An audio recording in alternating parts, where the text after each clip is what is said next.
Good morning everyone, कैसे हैं आप सब लोग। मेरा नाम है राहुल और मैं दूंगा आपको हिंदी ग्रामर का प्रैक्टिस सेट। ठीक है, डेली मॉर्निंग 7 AM पर आता है। 1 साल से समथिंग ये क्लास चल रही है। ठीक है, तो बहुत सारी वीडियोस हो गई हैं इसमें, तो आप लोग देख सकते हो। वो सारी वीडियोस के सेक्शन में आपको मिल जाएंगे। बाकी मैं प्लेलिस्ट अरेंज करने की कोशिश कर रहा हूँ कि जल्दी से उसे सीक्वेंस में लगा दूँ। Rahul Pandey official telegram channel है, वहाँ पे इसकी PDF लिंक, टीचिंग से रिलेटेड नोट्स और कुछ मेरे नोट्स जिससे कि मैं खुद पढ़ता हूँ वो सब डाले हुए हैं। ठीक है, तो वहाँ से आप कलेक्ट कर सकते हैं। बाकी पहले क्वेश्चन से स्टार्ट करेंगे। तो पहले कुछ 4-5 क्वेश्चन मैंने बर्तनी शुद्धि के रखे हैं क्योंकि यहाँ पे नंबर कट जाता है। ठीक है, ग्रामर तो मैं आपकी करा दूंगा, मगर इस पर ध्यान देना पड़ेगा। मैं एक चीज़ हमेशा याद रखना, हिरण्यकश्यप की स्पेलिंग सही करनी है। तो एक चीज़ दिमाग में याद रख लो, जो हम बोलते हैं ना, कश्यप नहीं होता ये, कश्यप तो होता ही नहीं। अगर कश्यप काट दोगे ना तो कश्यपो होता है। इतना आपको आपके दिमाग में रखना पड़ेगा कि ये क्या होता है, कश्यपो। अब इसी से ही एक चीज हो जाए लोगों, सूर्पणखा, सूर्पणखा, सूर्पणखा होता है। क्या होता है, सूर्पणखा। सू के बाद रा आना चाहिए, तो सू के बाद रा आ रहा है तो ऊपर चढ़ जाता है। तो ये क्या होता है, रेफ वाला रा आधा। तो इस क्वेश्चन को भी याद रखना, बहुत बार आता है। ठीक है, और एक होता है नवाब, नवाब, इस तरीके से लिखा जाता है। ठीक है, नेक्स्ट क्वेश्चन। अब देखो इसमें दिख रहा है, अब देखो कवित्री तो मैंने हर बार लिख के बताया होगा आपको, हर बार के इस तरीके से लिखा जाता है। देखो एक भस्म और लिख लेना, भस्म इस तरीके से लिखा जाता है, और ज्येष्ठ, ज्येष्ठ इस तरीके से, और यथेष्ट उसमें टा आता है। जैसे विशिष्ट में भी तो टा आता है ना, इस तरीके से। देखो आपको लिख के प्रैक्टिस करनी पड़ेगी इसकी, और कोई सब्स्टिट्यूट नहीं है इसका। ठीक, नेक्स्ट। विदुषी, विदुषी कैसे लिखेंगे, ये तो बहुत ही ईजी है, विदुषी तो ईजी है। ठीक है, आप उज्जवल लिखना सीख लो, यहाँ पे गलती कर सकते हो। आशीर्वाद लिखना सीख लो यहाँ। ठीक है, नेक्स्ट। अंत्याक्षरी, अच्छा शुद्ध वर्तनी बतानी है इसमें कौन सी है। देखो कवित्री तो मैंने बता दिया आपको कैसे लिखते हैं, कवयित्री, हमेशा पास पास लिख दो। पूजनी नहीं होता है, पूजनी होता है। ठीक है, अब देखो एक क्वेश्चन और बताऊंगा, जैसे आप ये लिख देते हो, ठीक है, ये UPPCS में आया, तो मगर ये कुछ नहीं होता, चार दीवारी नहीं होता, चहार दीवारी होता है। क्या होता है, चहार दीवारी। ठीक है, और तदुपरांत होता है, तो कौन सा सही है इसमें, ये सही है। ठीक है, अच्छा चलो एक बहुत ही मस्त क्वेश्चन बताता हूँ आपको। आप लोग पढ़ते हो ना दरोगा, दरोगा, बहुत सारे लोग तो तैयारी भी कर रहे होंगे। उनमें से जितने तैयारी कर रहे हैं ना, 99% से पूछना दरोगा लिखते कैसे हैं, तो गलत बताएंगे। और शुद्ध कैसे लिखा जाता है दरोगा, दारोगा। वही किस भाषा का शब्द है, तुर्की भाषा का। तो उनसे पूछ के देखना किसी से भी कि दरोगा कैसे लिखते हैं, तो वो दरोगा लिख देगा, मगर शुद्ध क्या होता है, दारोगा। इसे लिख के याद रख लेना, बहुत आता है ये भी। नेक्स्ट, शुश्रूषा, शुश्रूषा भी आपको लिख के देखना पड़ेगा, ये इस तरीके से लिखते हो। शमशान, ये भी लिख के देखना पड़ेगा। ठीक है, अच्छा एक सबसे मस्त वाला आपको बताता हूँ, अंगुली। अंगुली में ना छोटा ऊ बना देते हैं सब, मगर होता क्या है, बड़ा ऊ। इस चीज को याद रखना, और पछताना पड़ेगा अगर उंगली, अंगुली गलत लिख दिया तो। पछी कर देते हैं बहुत सारे लोग, पछताना होता है। ठीक है, इन सब चीजों को याद रख लेना। नेक्स्ट, अब देखो इसमें से कौन सी वर्तनी शुद्ध है। देखो द्वारका कितनी बार इस तरीके से मैंने लिखा है, पूजनीय होता है ये अहल्या होता है, अहल्या। ठीक है, याद रखना। और नेक्स्ट क्वेश्चन पे आगे बढ़ते हैं। ठीक है, नेक्स्ट क्वेश्चन है आपका। अब देखो ये ना, अब यहाँ से जो क्वेश्चन स्टार्ट हो रहे हैं, उत्तराखंड, उत्तराखंड SI में आए हुए हैं। ठीक है, तो ये भी करा दे रहा हूँ, आप लोग ठीक है कर लो। देखो ये क्या है, इसे आप संयुक्त वर्ण बोलते हो या संयुक्त व्यंजन बोलते हो, ऐसे समझ लो। ये संयुक्त व्यंजन कितने होते हैं, 4 होते हैं, छ, त्र, ज्ञ और श्र।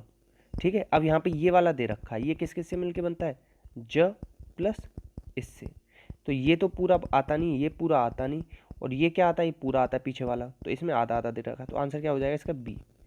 इसे आप ऐसे भी लिख सकते हो, इसमें अगर ऐसे हलंत लगा दिया तो पीछे अ लिखना पड़ेगा। ठीक है, ऐसे भी लिखा जा सकता है इसे। आंसर क्या हो जाएगा, बी। नेक्स्ट, अब इसमें देखो संयुक्त व्यंजन बताना है। ठीक है, अब ये कहाँ आता है, ये तो उत्क्षिप्त या द्विगुण है। ये कौन सा आता है, का वर्ग का है। ठीक है, और ये किसका है, ये भी उत्क्षिप्त है। अब क्वेश्चन नंबर 3 जवाब दोगे आप लोग, क्या रह गया। ठीक है, ऊपर वैसे मैंने बता दिया, इसे ऊपर वाले क्वेश्चन को देखना दोबारा अगर ना समझ में आएगा। इसमें से कौन सा स्वर नहीं है। अब ये क्या है, ये तो चा वर्ग का है ना, च, ज, इस तरीके से आता है ना, ये याद, इसे क्या कहते हैं, और पंचमाक्षर कहते हैं, अनुनासिक कहते हैं, ठीक है, इसे याद रखना, याद रख लोगे। हाँ, तो बाकी ये तो सब हैं स्वर, इतना याद रख लें। अब स्वर से अगर पूछ ले कितने स्वर हैं तो 11 स्वर हैं। अब इसमें पूछ ले कि मात्रिक स्वर कितने, मात्रिक मात्रिक होते हैं 10। अब आप पूछोगे सर एक कौन सा रह गया, एक रह गया अ, क्योंकि अ की कोई मात्रा, छोटे आ की कोई मात्रा नहीं होती। अब बहुत सारे लोग कहोगे कि सर छोटा बड़ा तो आ होता ही नहीं, अ होता है या आ होता है। तो अब आपको समझाने के लिए बता दिया है मैंने कि छोटे आ की मात्रा नहीं होती, ठीक है। उस चीज़ों में मत जाना, कहीं आप पूछें कहने लग जाओगे सर छोटा बड़ा नहीं होता।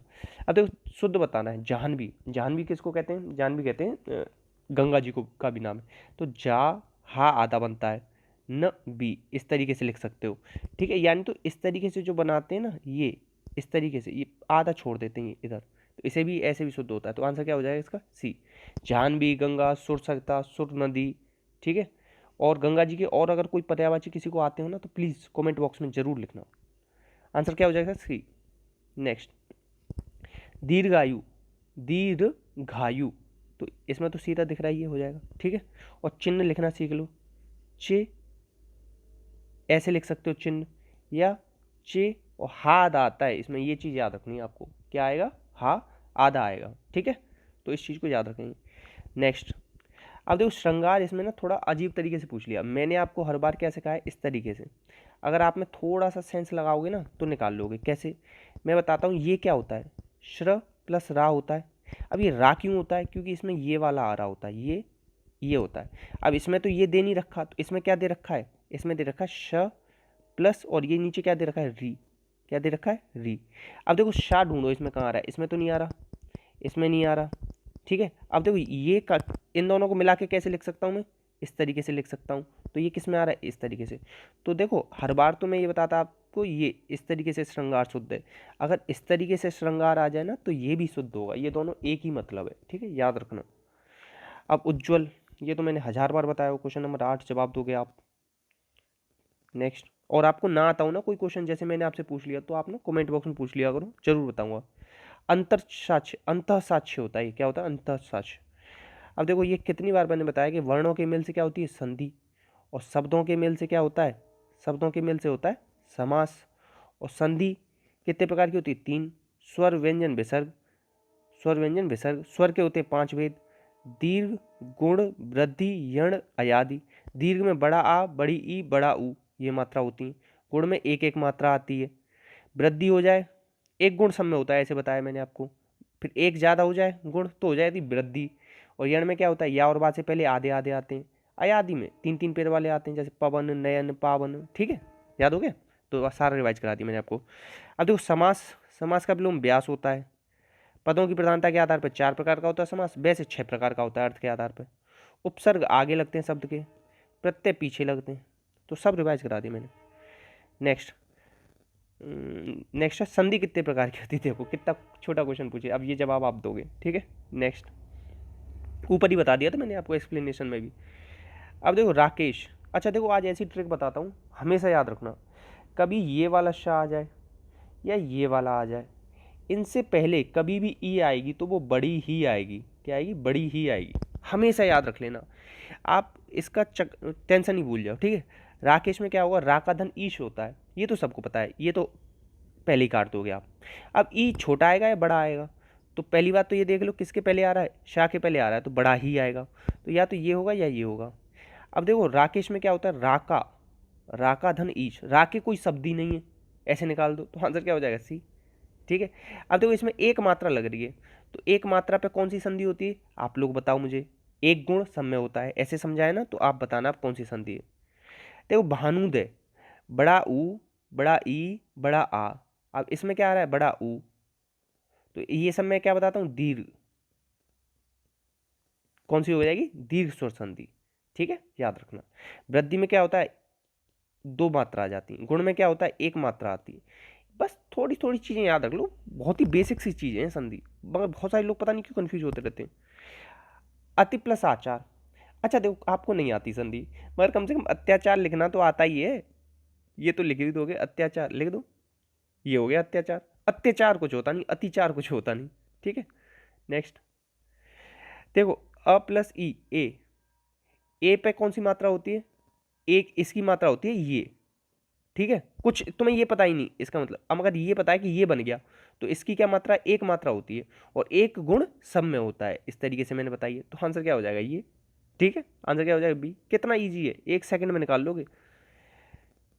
प्रत्युत्तर, प्रत्युत्तर में क्या हुआ, देखो ये मैंने ऐसे नहीं सिखाया आपको संधि, ये मैं हमेशा कैसे बताता हूँ क्वेश्चन, इसमें उपसर्ग कौन सा है, उपसर्ग है प्रति। आपको हमेशा कम से कम 50 बार तो मुझे याद है कि बता दिया हो, तो प्र आएगा नहीं, ये आएगा नहीं, ये आएगा नहीं। जरूरी नहीं आपको संधि विच्छेद आती हो, जरूरी ये है कि उपसर्ग भी आते हो, आपको बर्तनी शुद्धि आती हो, ठीक है, और आपको थोड़ा सा प्रत्यय निकालना आता हो। अगर ये तीनों चीज आती हैं तो भी आप संधि निकाल लोगे, ठीक है। तो प्लीज शेयर भी करना ना, आप लोगों से ना कहूँ ना तो फिर पता नहीं क्यों भूल जाते हो आप लोग। कर्मधारय, अब देखो पता है बहुत सारी जगह आपको दे देगा कि इसमें से कौन सा समास नहीं है, और वहां पे कर्म कारक कर देता है, ठीक है। तो इस चीज को भी याद रखा करो कि कर्मधारय होता है, ठीक है। कर्मधारय में क्या होता है, विशेषण विशेष्य होता है। अब देखो नीलोत्पल, नीला है उत्पल, उत्पल की विशेषता क्या है, नीला, तो नीला हो गया विशेषण, उत्पल हो गया विशेष्य, और ये विशेष्य से पहले आ रहा है तो विशेष्य विशेषण हो जाएगा, ठीक है। तो आंसर क्या हो जाएगा सी। अब ये वाला देखो, इसका देखो, इसका आंसर तो हो जाएगा सी, ठीक है। इसका माता पिता, बीच में क्या आ रहा है, योजक चिन्ह, ये योजक चिन्ह किस में आता है, द्वंद्व समास, द्वंद्व शुद्ध वर्तनी लिखने को पूछता है तो ऐसे लिख देना, तो इसमें क्या हो जाएगा, द्वंद्व समास, दोनों पद प्रधान, ठीक है। अब ये जैसे ये मैंने बताया विराम चिन्ह कौन सा, ये योजक है, इसी तरीके से ये उपविराम बनता है, ऐसे ऐसे पाद चिन्ह बनता है, ऐसे ये नहीं, इस तरीके से कह दे कि विवरण बनता है, ठीक है, याद रखना। अब बस, तो और ये चक्र पाणी क्या है, चक्र है पानी में जिसके विष्णु जी, ये आपका बहुब्री हो जाएगा। तो बहुत सारे क्वेश्चन कर लिए हमने, अभी कितना टाइम हुआ, 11 मिनट, ठीक है। नेक्स्ट, चतुरानन, चतुर कौन है, देखो हम, मैं ऐसे याद करता हूँ, चतुर हैं हम से मतलब क्या आता है, ब्रह्मा जी, ब्रह्मा जी, ठीक है। तो ब्रह्मा, इसमें क्या हो जाएगा, बहुब्री समास, और ब्रह्मा जी का मंदिर कहाँ है, इंडिया में केवल एक ही है, अजमेर। ये ना आपकी जीके में भी क्वेश्चन आता है। नेक्स्ट, नेक्स्ट है, इसमें से कौन सा बहुब्री समास का उदाहरण है, देखो पंचानन है, पंचानन ऐसे याद किया मैंने, पंच हर कोई सब पंच बनना चाहते हैं तो शिव जी को बोलते हैं, तो ये क्या हो जाएगा, बहुब्री समास, ठीक है। नेक्स्ट, चौराहा, चौराहा मतलब चार राहों का समूह, तो पहले क्या आ रही है, चार संख्या आ रही है ना, तो क्या हो जाएगा इसका अव्ययीभाव, सॉरी मैं भी क्या बता रहा हूँ, चार राहों का समूह क्या हो जाएगा आपका द्विग। अव्ययीभाव कैसे होता है, मैं और कुछ बताना चाह रहा था। अव्ययीभाव ऐसे आता है जैसे मैंने लिख दिया पंच और पीछे किसी नदी का नाम लिख दिया, पंचगंगम। अगर ये पता है कब होता है, ये होता है संस्कृत में, अगर आप संस्कृत का पेपर दोगे ना तो ऐसे पूछ सकता है आपको कंफ्यूज करने को, तो बहुत सारे लोग पंच देख के द्विग लगाएंगे, मगर ये याद रखना गंगा अगर आ रहा है या कोई यमुना आ रहा है तो आप क्या लगाओगे, अव्ययी भाव लगाओगे। और ये तो मैंने कई बार बताया, पार आ जाए जैसे गंगा पार, तो गंगा के पार मत करना, उसे भी आप अव्ययी भाव करना। जैसे विशेषण विशेषण आ जाए, जैसे लाल लाल, ये दोनों विशेषण है ना, तो ये सब किस में आ जाते हैं, सुर्ख लाल, तो फिर वो कर्मधारय में आता है। ये थोड़ा सा ना डाउट वाले क्वेश्चन, डाउट नहीं मतलब थोड़ा हाई लेवल के क्वेश्चन हैं, तो अगर नहीं भी समझ में आ रहे हो तो केवल इतना तक याद रखना कि चौराहों में कौन सा समास है, ठीक है। इनमें मत घुसने की कोशिश करना फिर, क्योंकि मैं नहीं चाहता फालतू आप कंफ्यूज रहें, ठीक है। ये इतने क्वेश्चन थे तो प्लीज़ शेयर कर देना, अच्छा लगा हो तो लाइक कर देना दिल से। बाकी अपना अपनों का ध्यान रखना, डेली 7 AM पर देखते रहना। बहुत सारे लोग कहते हैं थंबनेल क्यों नहीं लगाता मैं, थंबनेल लगाने से ना लोग भ्रमित होते हैं और बस फालतू क्लिक करने आते हैं, वीडियो नहीं देखते। तो मैं चाहता हूँ कि जेन्युइन लोग जुड़े हमसे, तो प्लीज़ शेयर करना, जिसको नीड हो उसके लिए पास भेजना जरूर है बस वीडियो को। बाकी अपना ध्यान रखना, जय हिंद जय भारत।